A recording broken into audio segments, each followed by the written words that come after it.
Hello, Cancer. Welcome to the Black-Hearted Oracle. Now, before we get started, I'd like to pay homage and reverence to Mother Sustainer, Father Creator, and of course, my beautiful ancestors. Now, this is a general reading for June, and I thank you. If this is your first time coming here, welcome. To all seekers, welcome.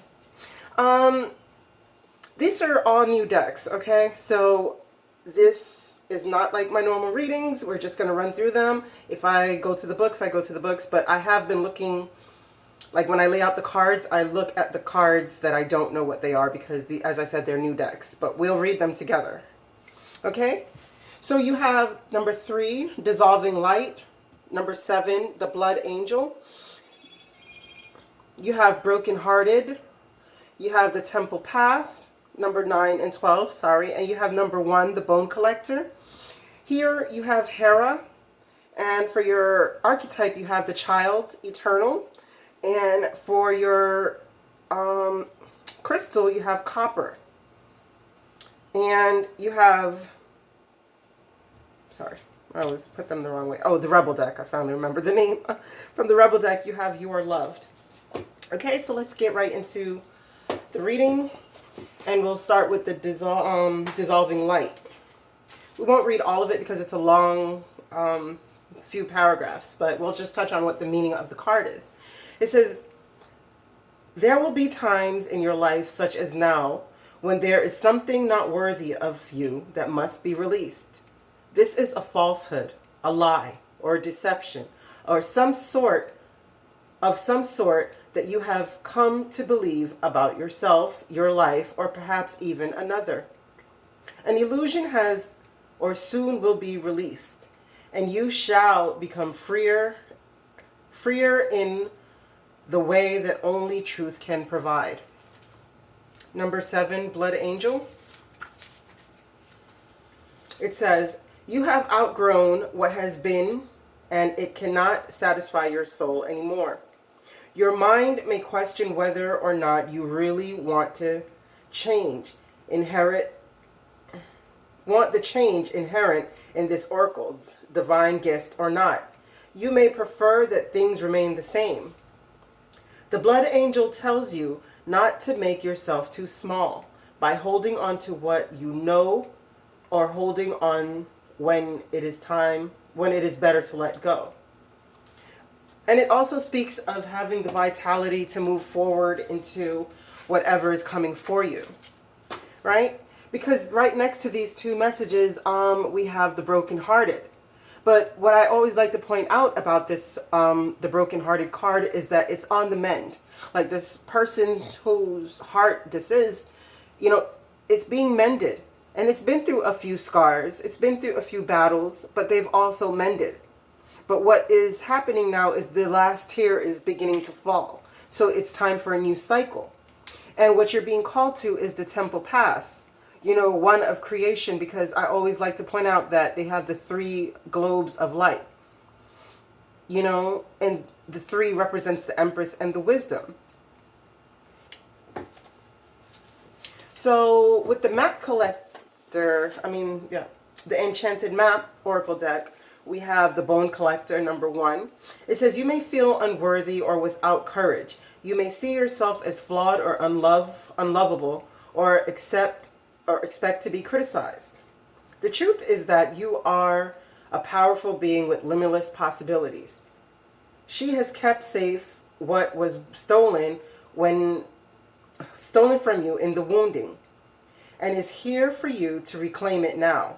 You have everything you believe you lack. So this card speaks about when we're younger and we go through some kind of traumatic experience, how it feels like something stolen from us was very essential. And we go through life looking for what we're not really looking for, but we go through life with this lack mentality of this thing that we're highly flawed and, we're just not whole. But it's telling you right now that that's not true. Like whatever experiences that you've been through here, whatever truths you're coming upon, that your soul is requiring more to move forward into this temple path, it's telling you that right now she has kept what you feel is stolen from you here for you. And right now it's time for you to reclaim that so that you can stand in your strength. And the blood angel also speaks of having the vitality and the power to move forward in the path that the Creator and you decide is for you. Okay? And it's funny, I'm loving these decks because I shuffled and I asked what you need to know, and the Hera card comes out, and if you can notice, it has the 69, well, the symbol of Cancer, the crab, right? Sorry. And what this card speaks of, it says this goddess represents maturity, dignity, and she has a regard for her position and the power to maintain it, while keeping the respect of others. She indicates that although you may not necessarily approve of something, allowing it to run its course can sometimes be the best answer. She's a goddess of the more mature, sustaining, and preserving approach of life. The nature of water in Cancer is to care for and nurture those who are deemed family, no matter how wayward. This is the most motherly of all signs. If this card is selected, then July will be a significant month in regard to what's going on. Okay, so that's what it's telling you, that you should really pay attention, because I asked for June, but being that your season starts in June and runs through July, it's telling you to pay attention. Okay?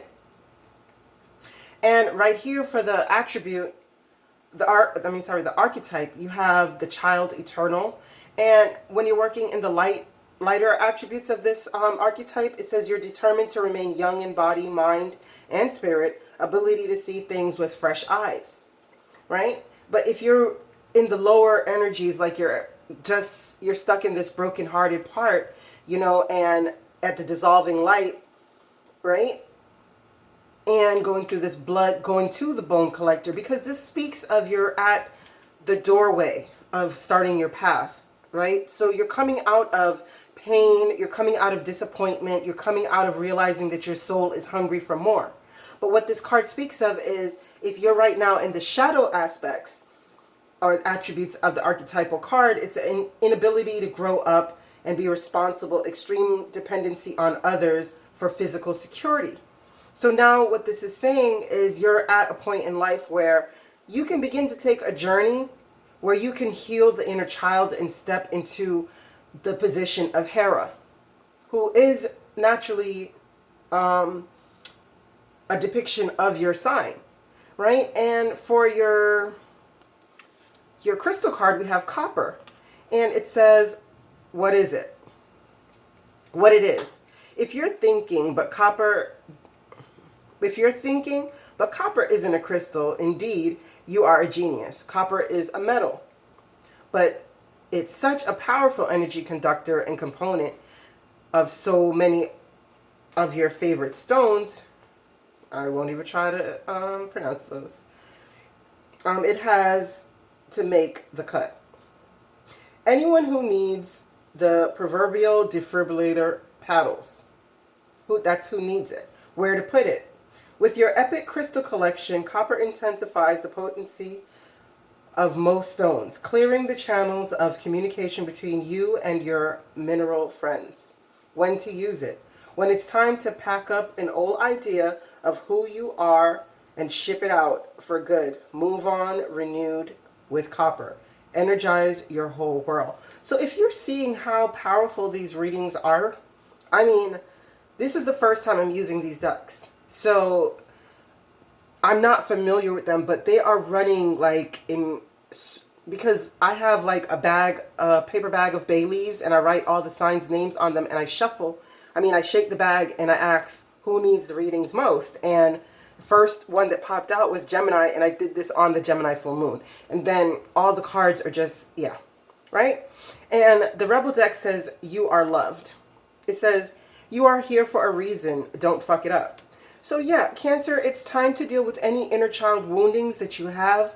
This has been coming up in your readings that I've done for you in the past, is that you're stuck in a paradigm that needs to be shifted because you're coming from a place of being wounded, and that wound is leaching over into your life, and you have so much potential for a better and greater life, and more fulfilling to your soul, but you're being stuck because you're being sidetracked by brokenhearted and illusions and refusing to step on your path. But right now it seems like a great time that the universe is not going to allow you to do that anymore. It's calling you to your path, Cancer. So I hope these messages found you well. I hope you find your higher self in the quiet places, and I hope that Ma'at holds you in her loving grace. Ashe.